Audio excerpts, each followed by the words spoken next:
Hip ಅಲ್ಲಿ fat ಇದೆಯಾ, glutes saggy ಇದೆಯಾ, ಏನ್ ಮಾಡೋದು? ನಾನು ವರ್ಕೌಟ್ ಹೇಳ್ತಾ ಇದ್ದೀನಿ, ಸೇವ್ ಮಾಡ್ಕೊಳ್ಳಿ. ಸೆಟ್ಸ್ ಅಂಡ್ ರೆಪ್ಸ್ ಕ್ಯಾಪ್ಷನ್ ಇರುತ್ತೆ, ಚೆಕ್ ಮಾಡಿ, ಡೆಫಿನೆಟ್ಲಿ ಹೆಲ್ಪ್ ಆಗುತ್ತೆ. First workout squats. ಬಟ್ ಹೇಗ್ ಮಾಡೋದು?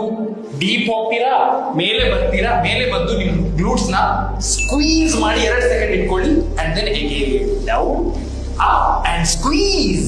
ಫಸ್ಟ್ ಎಕ್ಸರ್ಸೈಸ್ 4 ಸೆಟ್ ಮಾಡಿ, ಅದಾದ್ಮೇಲೆ ಕ್ಯಾಲೋರೀಸ್ ಬರ್ನ್ ಮಾಡಕ್ಕೆ ಸ್ಕಿಪ್ಪಿಂಗ್ ಮಾಡಿ.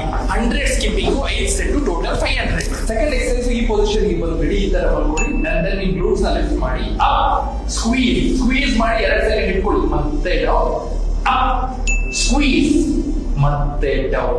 15 ರೆಪಿಟೇಷನ್ ಮಾಡಬೇಕು, 4 ಸೆಟ್.